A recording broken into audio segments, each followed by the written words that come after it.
এখন কি সরাসরি আমরা আল্লাহর সাথে কথা বলতে পারবো? কিন্তু কাল্লামাল্লাহু মূসা তাকলিমা, আল্লাহ তাআলা হযরত মূসার সাথে সরাসরি কথা বলেছেন না বলেন নাই? কথা বলেন। আমার নবীর সাথেও কথা বলেছেন মেরাজ শরীফে যাওয়ার পরে। সুবহানাল্লাহ বলেন। মুসলমান ভাইরা, এখন তো আর নবী নাই, কিন্তু আমার নবীজির সুন্নত আছে। বলেন তো এই কোরআনে কারীমটা কার বাণী? এজন্য হাদিস শরীফে আসছে, কোনো মানুষ যদি এখন আল্লাহর সাথে কথা বলতে চায় তার অন্য কিছুই করতে হবে না। সে যদি কোরআন পড়তে পারে, কোরআন জানতে পারে, অবশ্যই আল্লাহর সাথে তার কথা হবে। সুবহানাল্লাহ জোরে বলতে হবে, আরো জোরে বলেন।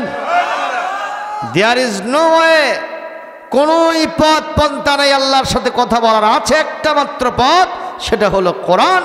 যখন তেলাওয়াত করবেন সরাসরি আল্লাহর সাথে কথা হতে থাকবে।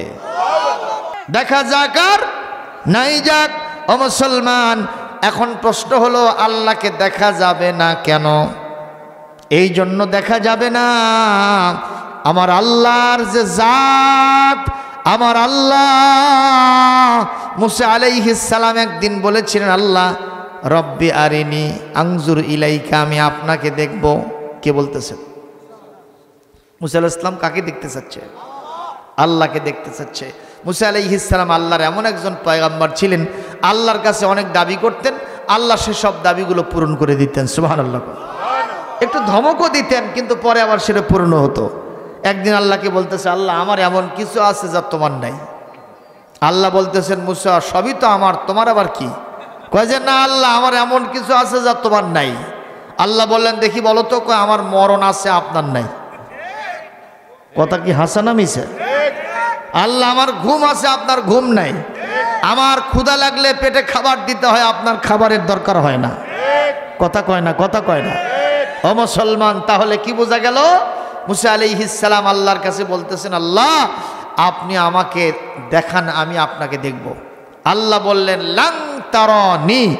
লাং শব্দ এমন জায়গায় আসে যেটা মোস্ট ইম্পসিবল, লা ইয়ামবাগি হাযা, লা মুমকিনা লাহা, যার জন্য কোনো সম্ভাবনা নাই, এরকম বিষয়ের ক্ষেত্রে লান ব্যবহার করা লাগে। অর্থাৎ মুসা তুমি আমাকে কখনোই দেখিতে পারিবা না। মুসা আলাইহিস সালাম যখন জেদ ছাড়ে না, আল্লাহ তখন বললেন, মুসা ওয়ালাকিন ইনদুর ইলাল জাবাল, আমি আমার ৭০,০০০ নূরের পয়দা, আমার নূরের যে সমস্ত পর্দা আছে, ওখান থেকে আস্তে করে একটু নূর আমি ওই পাহাড়ের উপরে দিয়ে দিলাম। পাথরের পাহাড়, তুমি পাহাড়ের দিকে তাকাও। পাহাড় যদি আমার নূরটা গ্রহণ করে স্বস্থানে ইস্তাকাররা মাকানাহু, সে যদি তার স্থানে স্থির থাকতে পারে, ফাসাউফা তারানি, তাহলে তুমি আমাকে অচিরেই দেখতে পারবা। হযরত মুসা আলাইহিস সালাম যেই না পাহাড়ের দিকে তাকাইছেন, ফাখররা মুসা সাইকা, হযরত মুসা আলাইহিস সালাম বেহুশ হয়ে মাটিতে পড়ে গেছেন। ৭০,০০০ নূরের পর্দা থেকে এতটুকুন নূর পাহাড়ের উপরে দেওয়ার কারণে পাহাড়টা পর্যন্ত এরকম নড়াচড়া শুরু করেছে, পুড়ে গেছে। হযরত মুসা আলাইহিস সালাম তিনিও বেহুশ হয়ে মাটিতে পড়ে গেছেন। বলেন তো আমরা তাহলে ওই আল্লাহকে কি সরাসরি দেখতে পাব? এরকম শক্তি আল্লাহ আমাদেরকে দেয় নাই। এমন কি সূর্য যখন পূর্ব দিকে ওঠে, আপনি কি সরাসরি এরকম চেয়ে থাকতে পারবেন? চশমা দিয়ে হলেও আপনার চোখ ঝলসে যাবে। কথা কয় না বাবা?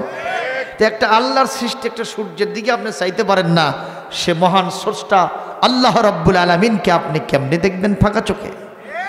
এটা আমাদের শক্তি নাই, আল্লাহ দেন নাই। এই জন্য দুনিয়াতে দেখা যায় না। তবে এক সময় দেখা যাবে, সেই জায়গাটা হলো পরকাল, জান্নাতের মধ্যে। সুবহানাল্লাহ। দেখতে চান? আল্লাহ জান্নাতের মধ্যে ঘোষণা দেবেন, এই তোমরা কারা কারা গো? অদৃশ্য জগৎ থেকে ঘোষণা আসবে, বলে আল্লাহ আপনি তো আমাদেরকে আহলুল জান্নাত বানাইছেন, আমরা জান্নাতের অধিবাসী। তো তোমরা দুনিয়াতে যা যা চাইছিলে আমার কাছে সব পাইছো?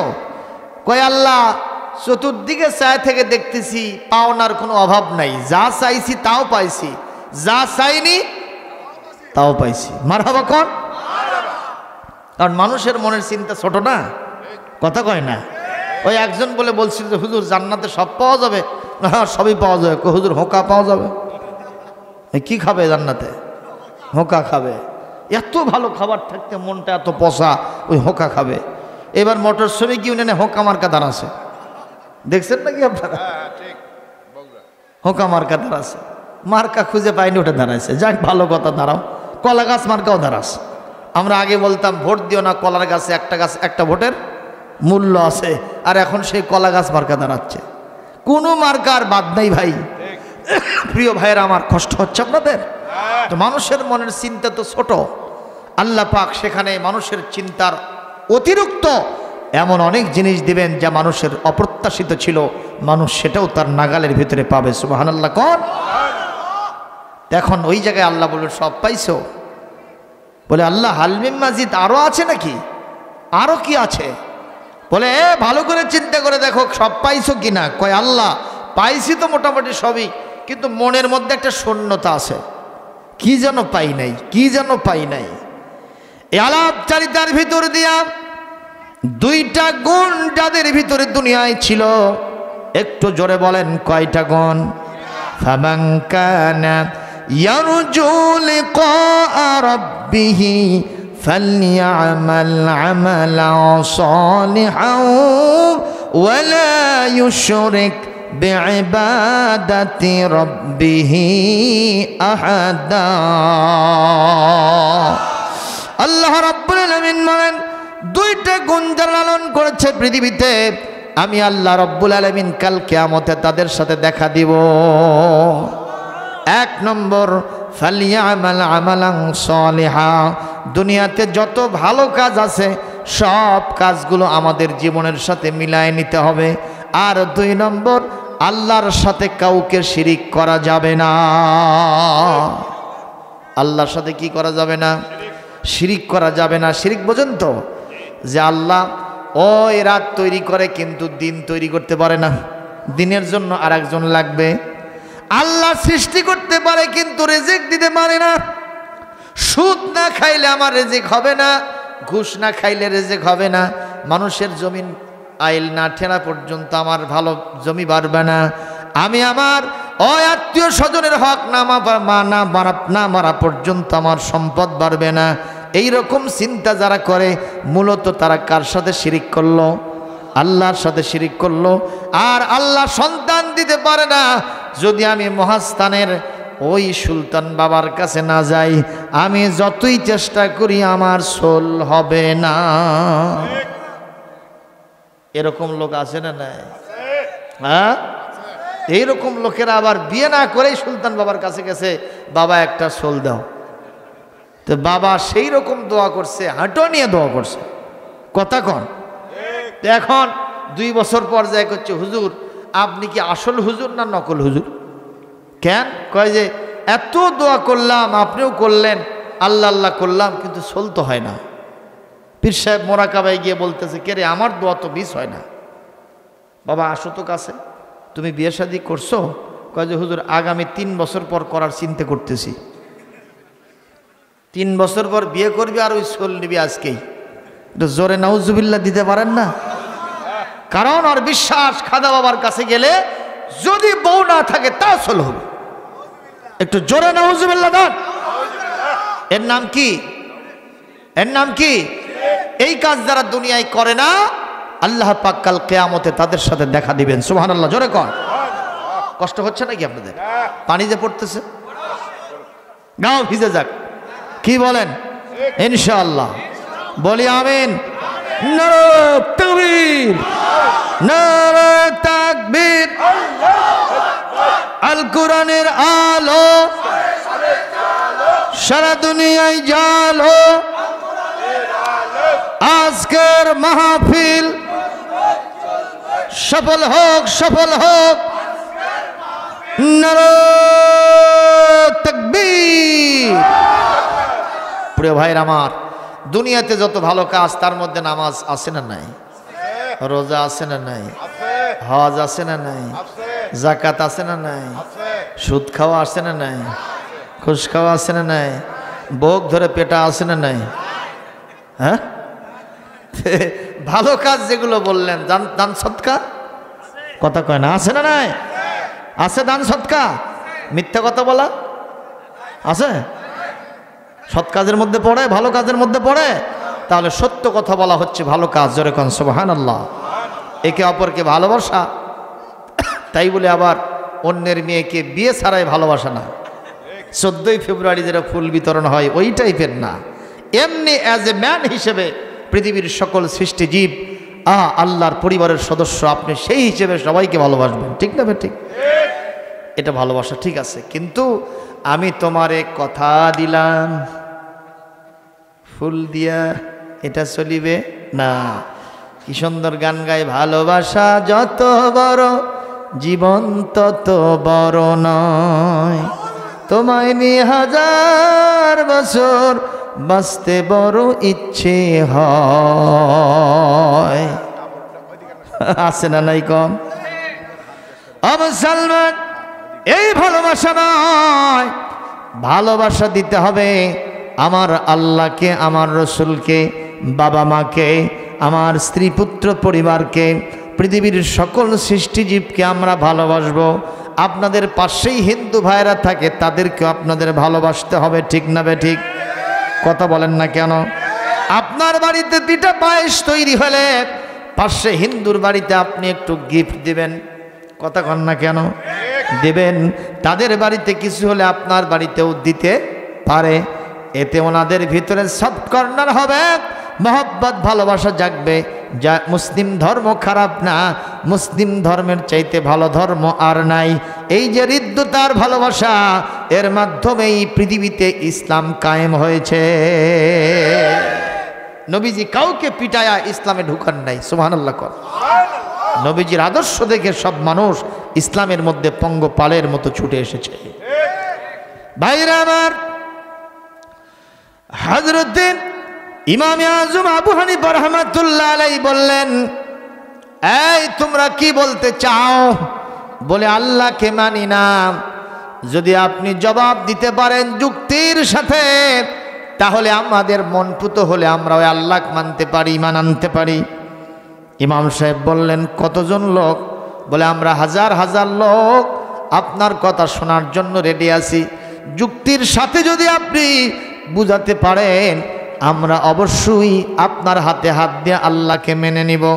ইমাম আজম আবু হানিফা রাহমাতুল্লাহ আলাইকে আল্লাহ পাক এতই ব্রেন বুদ্ধি দান করেছিলেন, ওনার যুক্তির নিরিখে একটা বাঁশের লাঠি পর্যন্ত সোনার লাঠিতে পরিণত হয়ে যেত। এতই জ্ঞান ছিল তার, আল্লাহ দান করেছিলেন, সুবহানাল্লাহ। একদিন পুলিশ আসছে ওনাকে ধরতে। কে? কথা কয় না। পুলিশ আসছে ধরতে, তো এখন আসে ওনাকেই জিজ্ঞেস করতেছে, আপনি কি ওই ইমাম আবু হানিফা নোমান বিন সাবিতকে দেখছেন? চেনেন আপনি? চিনি তো বটেই। আচ্ছা, উনি কোথায় আছেন এখন? তো উনি যেখানে দাঁড়িয়েছিলেন ওখান থেকে আস্তে করে 1 কদম সরে যে করছে, উনি তো কিছুক্ষণ আগে এখানেই ছিলেন, এখন একটু সরে গেছেন। কথা মিথ্যা বলছে নাকি? কথা কয় না। মিথ্যা বলছেন উনি? সত্য কথা বলেছেন। মারহাবা দিবেন না? কত জ্ঞানী মানুষ। এক লোক তার স্ত্রী কছে, এই স্ত্রী বলছে, এই তুই যদি পূর্ণিমার চাঁদের চাইতে সুন্দরী না হোস তাহলে তুই তালাক। অথচ ওর বউ হলো আলকাতরার কাছাকাছি। ওই বউ রাখবি? ভাবখানা দিয়ে কি বোঝা যায়? আলকাতরার কাছাকাছি চেহারা, কালো কুৎসিত। আর ওই বউ বলছে, তুই যদি পূর্ণিমার চাঁদের মতো সুন্দরী না হোস তাহলে তোকে কিন্তু অবশ্যই আমি তালাক তালাক তালাক। কয়বার? 3 বার মারা দিয়েছে, এখন ঠেকে দিয়েছে ভাই। তো এখন ওনার স্ত্রী যে আসলেই পূর্ণিমার চাঁদ নয়, অসুন্দরী, এইটা বলার সাথে সাথে ওনার স্ত্রী টামটোলা বান্ধা শুরু করছে। তার মানে ইজা ফাতা শর্তু ফাতাল মাশরুতু, শর্ত যখন পাওয়া যাবে তখন মশরুতটা কায়েম হয়ে যাবে, আর শর্ত না পেলে মশরুতটাও ভঙ্গল হবে। কথা বলেন ঠিক না বেটে? যেহেতু শর্ত পাওয়া গেছে, ওনার স্ত্রী তো পূর্ণিমার চাঁদের চাইতে সুন্দরী না, কালো কুৎসিত মহিলা, তো উনি চিন্তা করলো উনি আসলে আমাকে রাখবি না, এই জন্য এই কামটা করছে। ওই টামটবলা বান্ধে যাওয়া শুরু করছে, বইয়ের হাত পাও ধরে, কিন্তু কোনো কাম হয় না। সন্তান সন্ততি কান্দাকাটি, লোকটা কুলাতে না পারে একটা মাদ্রাসায় গেছে। আপনাদের দেশে বড় বড় মাদ্রাসা আছে না? মাদ্রাসায় গেছে, যেই মাদ্রাসায় আবার ইমাম আবু হানিফা রাহমাতুল্লাহ আলাইহি তখন ছাত্র ছিলেন। সুবহানাল্লাহ। ওস্তাদদের কাছে গিয়ে বসছে, মুফতি আজম যারা ছিল তারা বলতেছেন যে কি সমস্যা আপনার? বলে এই সমস্যা, আমি বলেছিলাম তুমি যদি পূর্ণিমার চাঁদের মতো সুন্দরী না হও তাহলে তোমাকে অবশ্যই তালাক তালাক তালাক। তা আপনার বউটা কি? বলে কালো কুৎসিত মহিলা। তা আপনার বউ তালাক হয়ে গেছে, এখানে তো আর আমাদের কোনো ফতুয়া দেওয়ার বিষয় নাই, তালাক হয়ে গেছে তাতে সন্দেহ নাই। লোকটা মাথা ঠুকাচ্ছে, কপাল ঠুকাচ্ছে, রাস্তার মধ্যে একবার পরে আবার ওঠে। ইমাম আবু হানিফা রাহমাতুল্লাহ আলাইহি তিনি ছাত্র নোমান বিন সাবেত ছুটিতে বাড়িতে গিয়েছিলেন। উনি বাড়ি থেকে মাদ্রাসার দিকে আসতেছেন, রাস্তার ভিতরে ওই চাচার সাথে সামনাসামনি দেখা। কি কথা শুনতেছেন নাকি? সামনাসামনি দেখা হওয়ার সাথে সাথে ইমাম সাহেব বলছেন, চাচা আপনার কি হয়েছে? লিমাযা তাহজানু, আপনি চিন্তা করতেছেন কিসের? কি চিন্তা করেন আপনি? তো বলতেছে, বাবা আমার যে চিন্তা সেটা তোমাকে বলে কোনো লাভ হবে না, তুমি ভাগো। কয় না চাচা একটু বলেন না সমস্যাটা কি? বলে সমস্যা হলো এইটা, আমার ওস্তাদজিরা কি বলেছে? আপনার ওস্তাদজিরা বলেছে যে আমার স্ত্রী তালাক হয়ে গেছে, তাতে সন্দেহ নাই। বলে আমি নোমান বিন সাবেত, আমি আবু হানিফা রাহমাতুল্লাহ আলাইহি আমি বলছি আপনার স্ত্রী তালাক হয় নাই। সুবহানাল্লাহ। আগামীকাল কোয়েন আরো জোরে, আরো জোরে। এই কথা বলাও সারা, চাচা চার হাত পাও লাভ দেওয়া সারা। বাবা তুমি বাঁশের চেয়ে কুঞ্চি মোটা হলে, তোমার হুজুররা করছে তালাক হয়ে গেছে আর তুমি ছাত্র, কেউটে ছাত্র, তুমি বলতেছো তালাক হয়নি, এটা আবার কি কথা? কয় যে চাচা আমার হুজুররা হুজুর হতে পারে কিন্তু সব ব্রেন তো সবার ভেতরে থাকে না। আমি যুক্তির নিরিখে দলিল সেটিংয়ের মাধ্যমে প্রমাণ করে দেব আপনার বিবি তালাক হয় নাই। বলেন মারহাবা। চাচাকে টানে নিয়ে গেছে। তো ইমাম সাহেব আবার এমন ছাত্র ছিলেন যে অনেক ওস্তাদদের আবার তলপিলাটু হয়ে যেত, চেয়ার গরম হয়ে যেত। এরকম কিছু ছাত্র আছে না? দেখবেন এমন প্রশ্ন করে বসে যে ছাত্রটা জবাব, কি বলে, শিক্ষক জবাব দিতে পারে না। এরকম ছাত্র আছে না? এবং ওই ছাত্রকে নিয়ে শিক্ষক সবসময় টেনশনে থাকে, বাবা কি যে বেকায়দা প্রশ্ন করবে। তো ইমাম সাহেবের সাথে যখন এই বুড়া এই চাচা রিটার্ন করেছে ওস্তাদদের কাছে, দেখাও সারা, ওনাদের মাথায় চিন্তা ঢোকাও সারা, সম্ভবত আমাদের মাসআলায় কোনো লোকমা দিয়েছে। এই বাবা আবু হানিফা নোমান বিন সাবেত ওই চাচাকে কেন নিয়ে আসছো? বলে হুজুর আপনারা কি এরকম ফতোয়া দিয়েছেন? বলে আমরা তো ফিকহের মাসালা সবাই পড়লাম, কোরআন হাদিস যাচাই করে দেখলাম শর্তের উপরে তালাক দিলে হয়ে যায়, ও তো শর্তের উপরে তালাক দিয়েছে সুতরাং হয়ে গেছে। হুজুর সাহেবরা শোনেন, আমি নিজের জ্ঞান দিয়ে বলবো না, আল্লাহর কোরআন আপনারাই আমাকে পড়াইছেন। তাফসীর পড়তে গিয়াম 30 পারার সূরাতুত 3টা যখন পড়েছিলাম, সেখানে আল্লাহ পাক কি সুন্দর করে বলেছেন, লাকাদ খালাকনাল ইনসানা ফি আহসানি তাকওয়িম।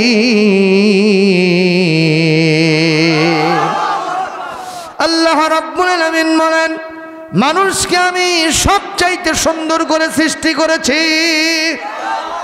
ও আমার হুজুররা আপনারা বলেন, এই পৃথিবীতে পূর্ণিমার চাঁদ আর মানুষ দুটো কখনো এক হতে পারে না। পূর্ণিমার চাঁদ আর কি সুন্দর, আল্লাহ নিজে বলেছেন লাকাদ খালাকনাল ইনসান, আমি মানুষকে সৃষ্টি করেছি সবচাইতে সুন্দর শেকেল সুরুত দিয়া। সুতরাং আল্লাহর ফতোয়া অনুযায়ী আপনার বিবি পূর্ণিমার চাঁদের চাইতেও সুন্দরী, সুতরাং আপনার বিবি তালাক হয় নাই। লিল্লাহে তাকবীর, লিল্লাহে তাকবীর। আপনারা বলেন মানুষ সুন্দর নয়? দুনিয়াতে আমরা বাংলাদেশে থাকি আর সৌন্দর্যের কি দেখছি ভাই? যারা হজ করতে গেছেন সৌদি আরবে, পৃথিবীর 7% দেশ থেকে মুসলমানরা ওখানে হজ করতে আসে, এক একজনের চেহারা দেখলে মনে হবে জান্নাতে মানুষগুলো আবার এর থেকে কত সুন্দর হবে। এরকম টোকা দিলে রক্ত বের হয়ে যাবে। হাজী সাহেব আছেন নাকি কেউ? কি আমার কথার সাথে সায় দিলেন না? যে কথা কি ঠিক না?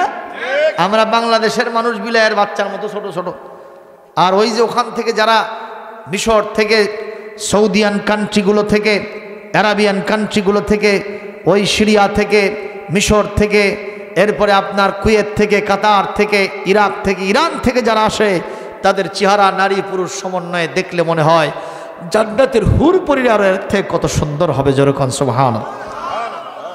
আমার নবীর চেহারা কেমন ছিল? হ্যাঁ, আমাদের বাংলাদেশের এই সালমান শাহর চেহারা দেখে ঢাকা বিশ্ববিদ্যালয়ের ছাত্রীরা সুইসাইড করছে, কথা কয় না?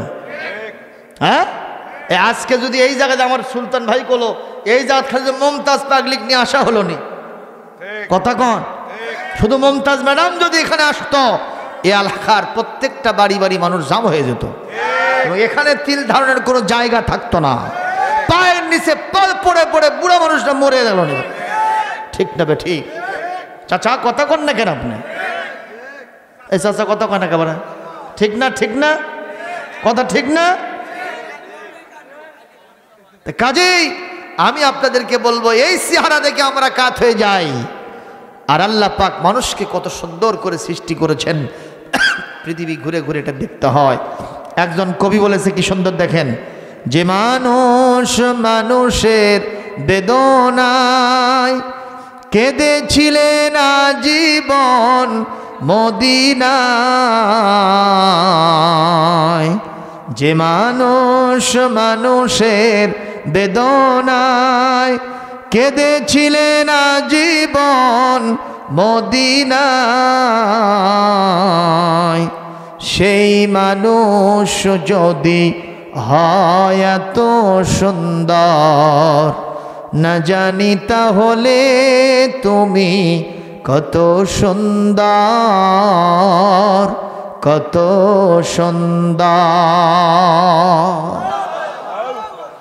নদীর ধারে সুন্দরী রূপসী একজন মহিলা আর কলসটা পানি ভরে নিয়ে কোমরের মধ্যে নিয়েছে। সৌন্দর্যটা যেন আরো বেশি ফুটে উঠেছে।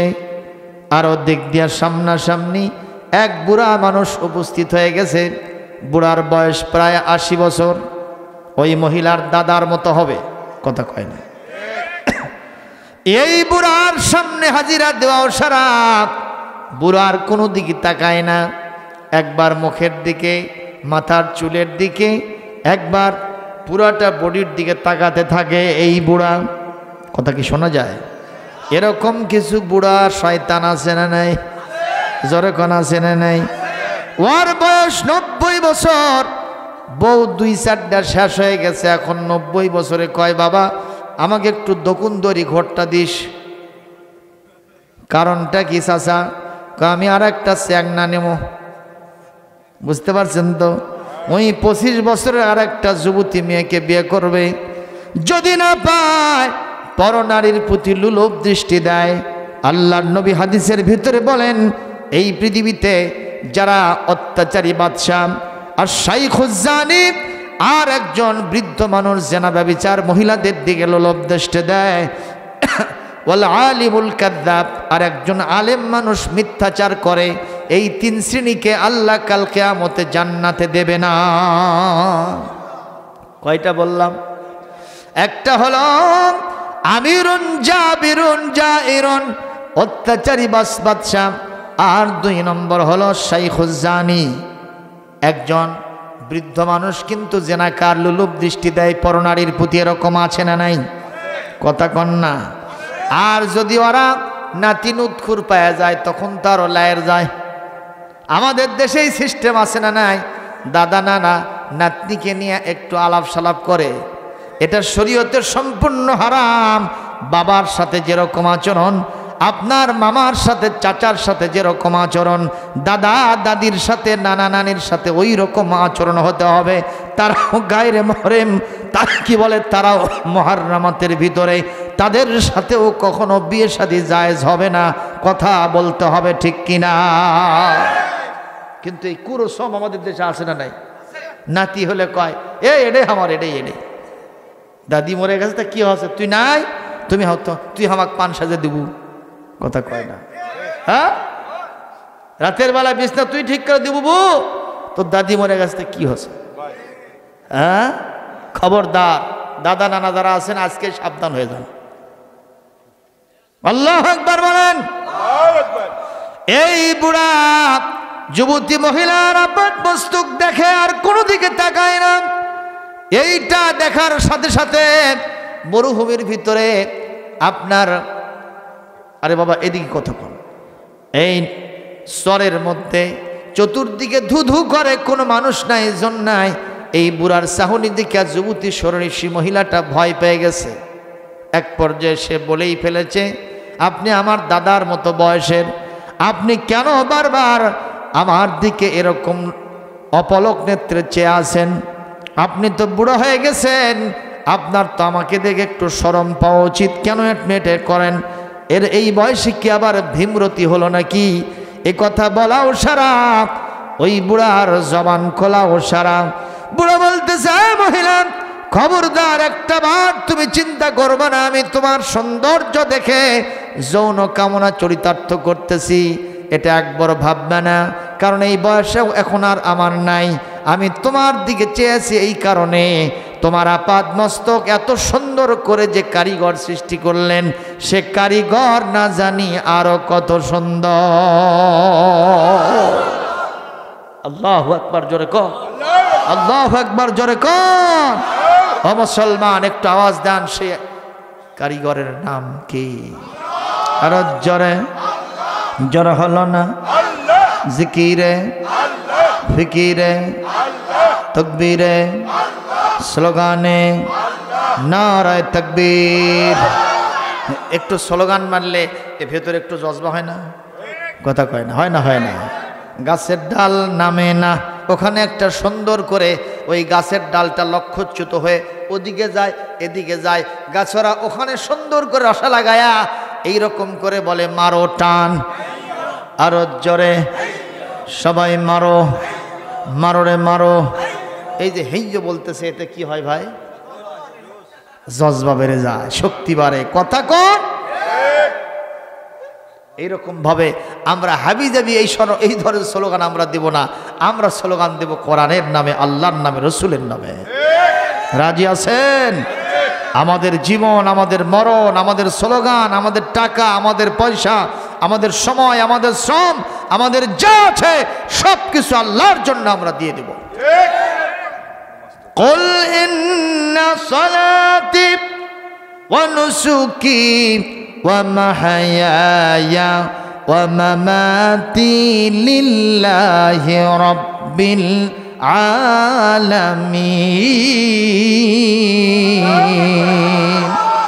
কোরআনে কারীমের সূরাতুল আনআম 162 নম্বর আয়াত, আল্লাহ পাক বলেন কি সুন্দর করে।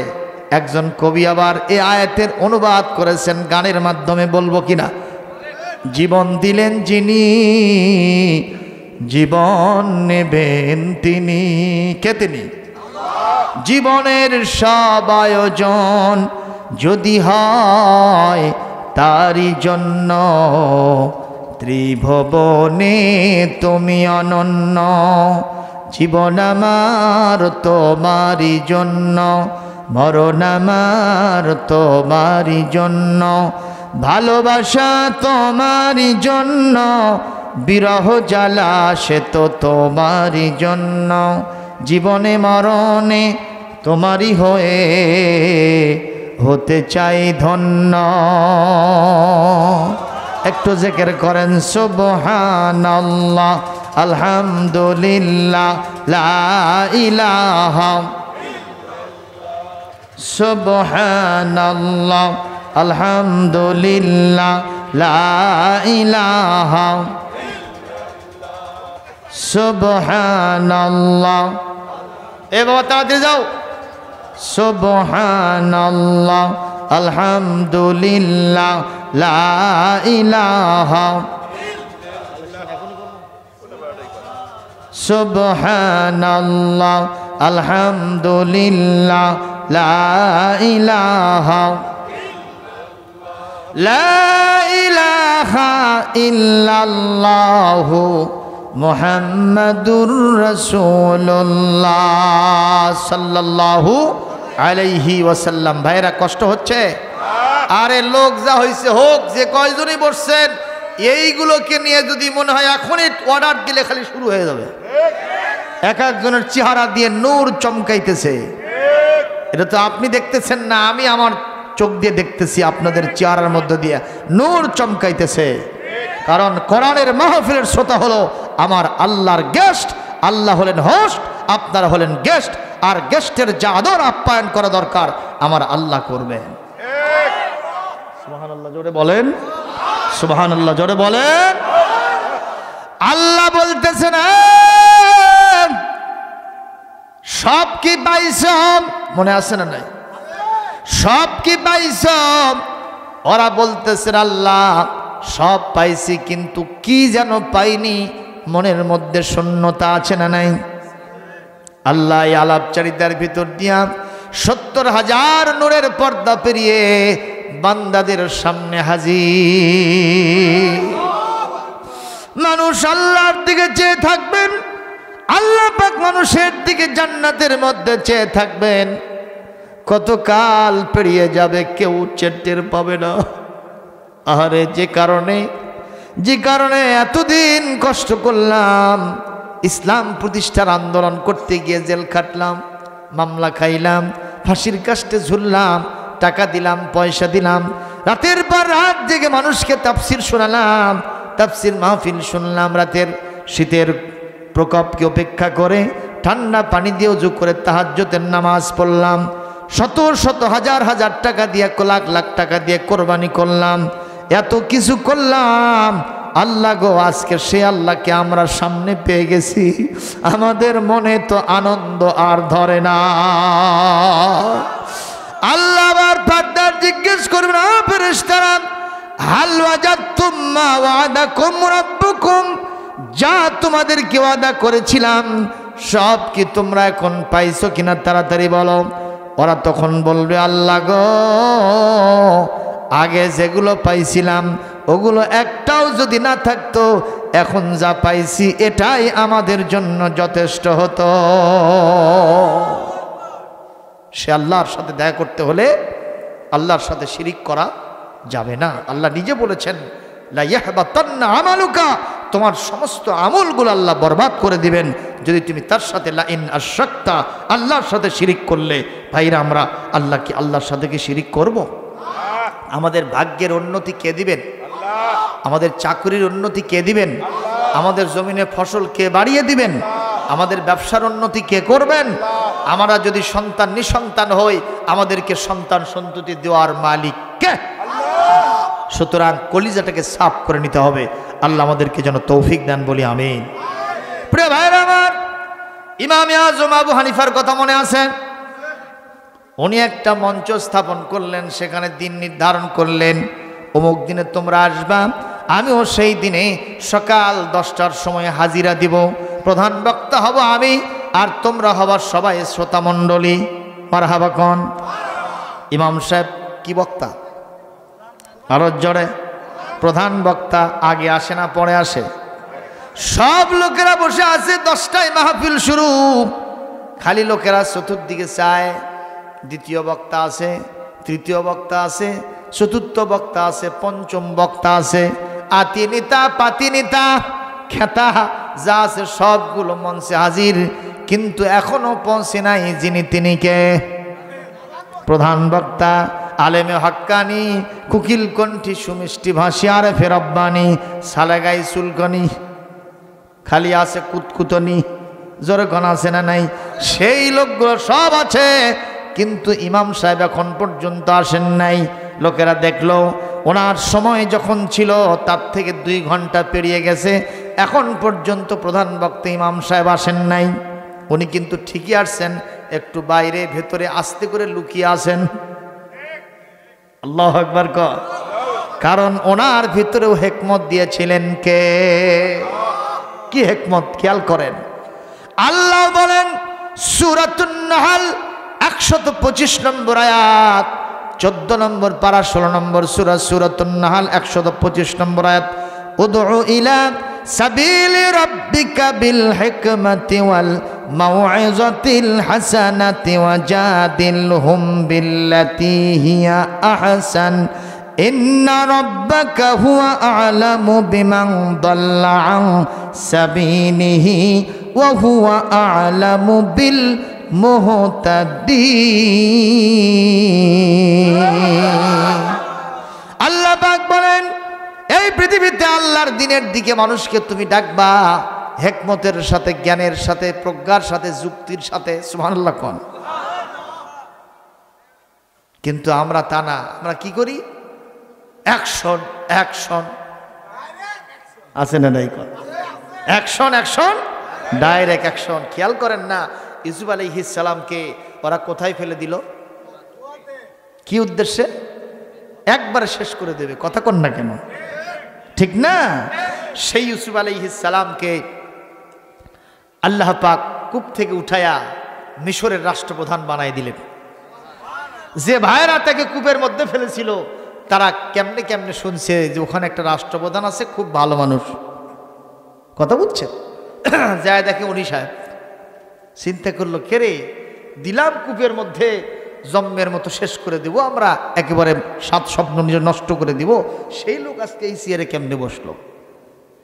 বিভিন্ন পদ্ধতিতে কোরআন কারিমে আল্লাহ পাক সে পদ্ধতি সূরা ইউসুফে বলেছেন। এক পর্যায়ে পরিচয় হয়ে গেল। ইউসুফ আলাইহিস সালামের ভাইয়েরা চিন্তা করছে, ওই আমাকে চিনতে পারবি না, কিন্তু উনি যে সবাইকে চিনছেন এটা উনি বুঝতে দেন নাই। মারহাবা কোন। এক পর্যায়ে এই 10টা ভাইকে যখন উনি কাছে পেয়েছেন, পাওয়ার পরে সবাইকে যখন সাহায্য দিবেন, তার আগে বললেন, ভাইয়েরা তোমরা কি ওই সব লোক নয় যারা আমাকে কূপের মধ্যে ফেলে দিয়েছিলে? এই কথা বলাও সারা, ওদের তলপিলাটু হওয়াও সারা। কম্পন শুরু হয়ে গেছে হৃদয়ের ভিতরে। এই তো এখন উল্টা দিকে ঠ্যাং দেবে আর উল্টো দিকে মাথা দেবে, নিচের দিকে মাথা আর উপর দিকে ঠ্যাং। এটা দিয়ে এখন জনমের মতো আমাদেরকে সাইজ করবে রিমান্ডে নিয়া। সবার ভিতরে যখন ভীতি, ইউসুফ আলাইহিস সালাম তখন বললেন, ভাইয়েরা আমার, চিনতে যখন পেরেছি, এবার বলুন আপনারা আমার কাছ থেকে কেমন ব্যবহার আশা করেন? সঙ্গে সঙ্গে হযরত ইউসুফ বলেছিলেন, আমি তোমাদের সামনে ওপেন সিক্রেট ডিক্লার করলাম, ঘোষণা দিলাম, লা তাসরিবা আলাইকুমুল ইয়াউম, আজকের দিনে তোমাদের বিরুদ্ধে আমার কোনো অভিযোগ নাই, কোনো মামলা নাই। আমি আল্লাহর হস্তে সবাইকে মাফ করে দিলাম। আপনারা বলেন, ইউসুফ আলাইহিস সালামের মনে দুঃখ কম ছিল? কথা কয় না। কষ্ট ছিল না? আরে আল্লাহর রহমত না থাকলে তিনি উঠতে পারতেন না, শেষ হয়ে যেতেন। কিন্তু সেই ভাইদেরকে তিনি কি করছেন? আল্লাহর হস্তে মাফ করে দিয়েছেন। আমার নবীকে ওরা হত্যার ষড়যন্ত্র করলো মক্কা নগরীতে, ঠিক না? ঠিক।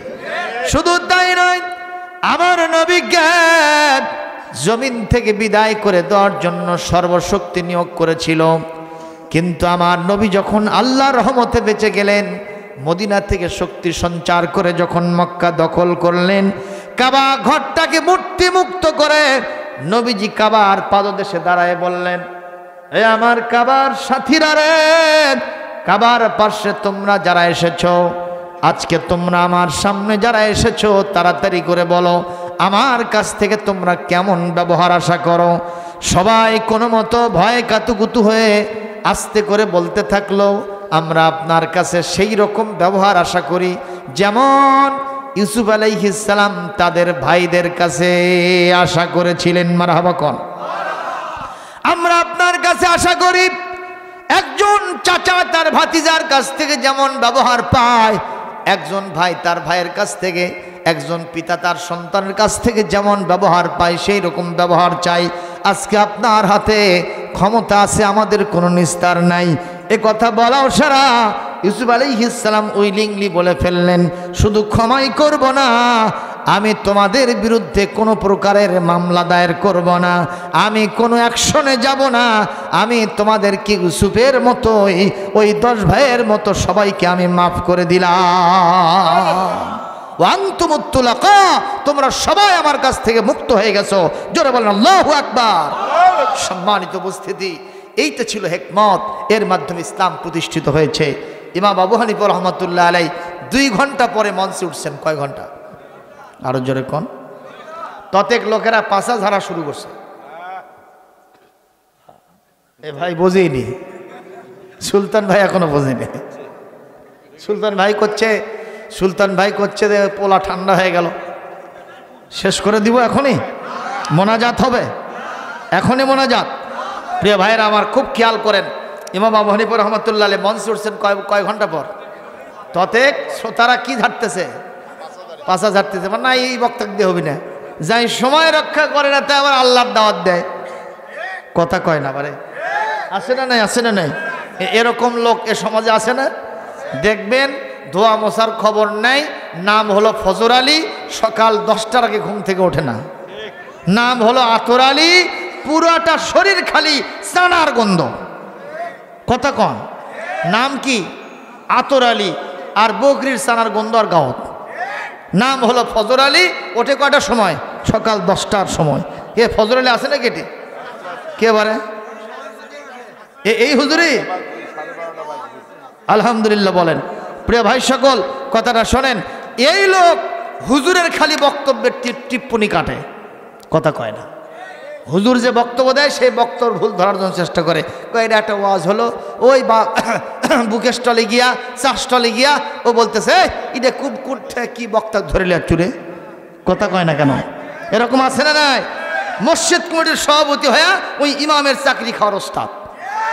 জিজ্ঞাসা করলাম, তুমি তো নামাজ পড়তে যাও না, কি ধরনের চাকরি খাচ্ছ? ইমামকে তুমি চাকরি থেকে বাদ দাও কেন? কয়েক দেখেই ভালো লাগে না, নামাজ পড়ে না, অথচ ইমামের চেহারা দেখে বলে ভালো লাগে না। একটু জোরে নাউজুবিল্লাহ দেবেন না ভাইজান? এই ধরনের লোকেরা চিন্তা করছে যেই লোক এত সময় দেরি করে আসলো সেই লোকের কথা শুনবো আমরা? না, হবে না, আমরা সবাই চলে যাব। ইমাম সাহেব বলেন, ভাই আসেই যখন গেছি দুটো কথা শুনেই যাও। কথা কন। যে মুরব্বী শ্রেণী যারা ছিল, এই আমরা তোর কথা মানবো না, একটু বসি তো দেখি কি কয় রে। ওই ইমাম সাহেব মাইক তখন তো ছিল না, উনি দাঁড়ায় গেলেন। সুবহানাল্লাহ জোরে কন। উনি বললেন, আপনাদের প্রশ্ন কি ছিল? বলে প্রশ্ন ছিল আল্লাহকে আমরা দেখি না, এই জন্য আল্লাহকে মানি না। ইমাম সাহেব বললেন, ভাই আমি প্রথমে বলতে চাই দেরিতে এলাম কেন সেটা শুনবেন না? কি জন্য দেরিতে আসলেন সেটাই কোন আগে কদে তালে ডাক্তার শোনেন। আমি যখন আসতেছিলাম মাঝখানে একটা নদী ছিল। কি ছিল? কথা বলেন। তো এই নদীতে এসে দেখি যে কোনো নৌকা নাই, মাঝি মাল্লাও নাই, কোনো জলযান নাই। আমি এখন নদীটা পার হই কেমনে? ওখানে দাঁড়ায় থাকতে থাকতে ওখানে ফট করে একটা গাছ হয়েছে। কিছুক্ষণ পর সেই গাছটা আমনা আমনি করতে একটা করাত আসছে, গাছটা কাটে পড়ে গেছে। তারপরে এমনি এমনি সেটা তক্তা হয়েছে। তারপরে সেই তক্তা আবার সুন্দর করে নিজেরা ইচ্ছা করেই নৌকা হয়েছে। কোনো মাঝি ছাড়াই ওই নৌকাতে চড়েছি, মাঝি ছাড়াই নৌকা আসে আমাকে এই পাশে নেমে দিয়েছে। লোকেরা কয় তালে ওঠে, এর সে পাগল দুনিয়া তার কেউ নেই। কেরেবারে এমনি গাছ হয়, এমনি আবার সেটা কাটে যায়, সেটা আবার তক্তা হয়, সেটা আবার নৌকা হয়। মাঝি ছাড়া সে নৌকা আবার চলে, আর মাথা খালি গু আছে, কবর আছে। কথা কন ঠিক না বে ঠিক? এই যে সেদিন এক টাকলু মাথা কলো যে বাংলাদেশে আলেমদের চাইতে আমার সবচাইতে বেশি জ্ঞান আছে, আলেমরা আমার সাথে পারবে না। আমরাও বলতে চাই, চ্যালেঞ্জ দিতে চাই, আল্লাহর কোরআন থেকে ওভার চ্যালেঞ্জ, অগ্নি চ্যালেঞ্জ দিতে চাই। আল্লাহ নিজে কোরআনে কারীমের সূরাতুন নাহলের 43 নম্বর আয়াত, সূরাতুল আম্বিয়ার 7 নম্বর আয়াতের ভিতরে বলছেন, ফাসআলু আহলায যিকরি ইন কুনতুম লা তা'লামুন। যদি কিছু না জানো, যদি কিছু না বোঝো, যদি মূর্খতার সাগরে ভাসো, আলেমদের জিজ্ঞেস করো, তোমার সমস্ত প্রশ্নের জবাব আলেমরাই দিয়ে দেবে। ঘোষণা কার? আরো জোরে আল্লাহর ঘোষণা। সুতরাং আল্লাহর সাথে পাল্লা দিও না, কাল্লা থাকবে না। আমাদের রবের নাম কি? তার সাথে দিও না, থাকবে না কারো কাল্লা। জোরে বলেন সুবহানাল্লাহ। আমাদের রবের নাম কি? তার সাথে দিও না, থাকবে না কারো। কে কে পাল্লা দেবেন হাত তোলেন। এই যে চাচা 1 নম্বর, এই এতক্ষণ থাকে এই পাল্লা দেওয়ার জন্য বসে আছে বাবা। লিল্লাহে তাকবীর, লিল্লাহে তাকবীর। ইমাম সাহেব বললেন, ভাইরা বসেন। বসে গেল আরাম। উনি বললেন, আমি যে কথা বললাম সে ব্যাপারে আপনারা আমাকে পাগল বললেন কেন? বললাম এই কারণে, এমনি এমনি এগুলো হবে না, অবশ্যই কেউ একটা করতে হবে। তাহলে এটা যদি বোঝেন, ওই বিশাল আকাশ খুঁটিবিহীন, একটা নয় 7টা আসমান, কথা কয় না, কয়টা আসমান? এই যে চান্দা দিয়েছেন কাপড়, চতুর্দিকে খুঁটি দিয়েছেন কিনা? তারপরে চান্দাটা ঢ্যাপ লাগছে না লাগে নাই? পানি হওয়ার কারণে চান্দা ঢ্যাপ লেগে গেল, চতুর্দিকে জনমের মতো খুঁটি দিয়েছেন, কিন্তু 7 তবক আসমান বেগয়রে ইমাদ। আনতুম আশাদ্দু খালকান আমিস সামাউ বানাহা। এই আসমানগুলিকে আমি আল্লাহ খুঁটি ছাড়া সৃষ্টি করেছি। কেমনে ধরে রেখেছি আসমান?